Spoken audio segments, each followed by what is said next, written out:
Henry is approaching the end of the millennium along with everyone else, but right now he's not thinking about that. He's playing for England. The crowd are going crazy! Henry is counting 13, 14, 15 when the ball doesn't return.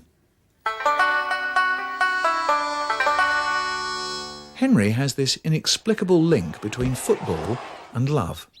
He knows it's bad, but when Karen is explaining something that Henry has or has not done in his thoughtlessness, while Henry is determined to listen, he cannot stop himself drifting off to Wembley or the San Siro. And Karen has stopped talking. So now this ball has disappeared, and Henry thinks somebody is telling him to pay attention. He gets angry. He thinks divine intervention should be for miracles. At work, he talks to old George about what's happened.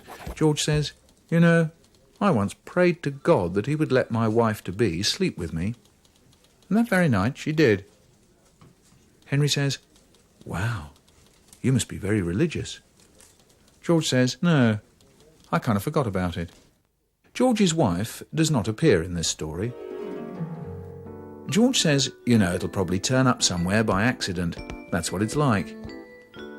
At home, Henry wonders about the link between the disappearing ball of plastic and his other balls. Henry has been reading how the world is going to end in a variety of ways. He hits them all with Karen's therapy hammer. The ball could be tied up with this impending doom. He watches the news at 6, hoping for a clue. The newsreader says that a tribe in a jungle somewhere expect the world to end on Sunday. The presenter chuckles and says, "I must ring my mother." Karen has just worked a whole day at the pub. She tells Henry that she wishes she could turn into an animal sometimes, a lion, and just reach a big paw over the bar and take somebody's head off.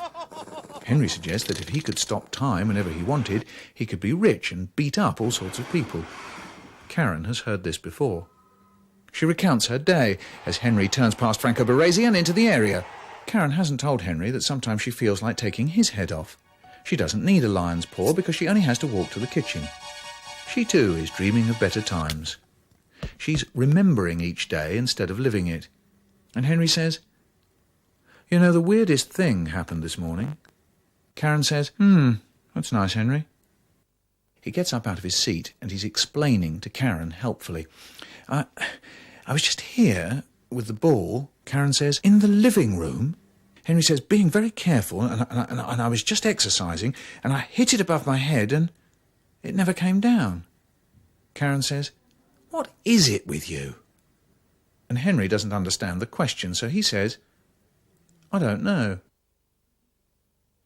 I think it was confiscated by God." Karen starts laughing and becomes a bit unglued. Henry is angry at whoever took his ball away, and the fact that there is no tangible explanation, no message from God or anybody, makes him terribly depressed. On Saturday he says to George, "You were absolutely right. It turned up in the last place I looked." He's hoping to catch George out, hoping that George has had the ball all along and he'll react to Henry's bluff. But George just nods. "That's nice, Henry," he says. Henry says, "George, if I bore you, then let's get a divorce." George laughs and slaps his desk. "That's a good one, Henry," he says. That night, Henry dreams that the ball got hit by microwaves and imploded. He wakes up and it's Sunday, maybe his last day. He rubs his balls again and gets a strange mental picture. He searches the living room again. Karen says, "I can't stand this, Henry. You don't talk anymore." Henry says, "I just need to find out about the ball. That's all. We've got a few hours left." Karen thinks, "I should be the one shaking my head, not you." And she crouches down and shakes her head right back. Karen says, "I found your stupid ball. I killed it. With the bread knife." Henry says, "You killed it?" First as a question, then as an accusation. "You killed it?" Karen says, "Yes, and I'm proud." On Monday, the news presenter says, Embarrassment for the tribe who expected the world to end on Sunday. He tells the story again. Henry says, I bet you didn't ring your mother, did you? He says to George, me and Karen split up. George says, why? Henry says, she burst my ball. George says, you split up because of that? Yeah, Henry says. George says, well, I'm sorry to hear that, Henry. Henry says, don't worry about it.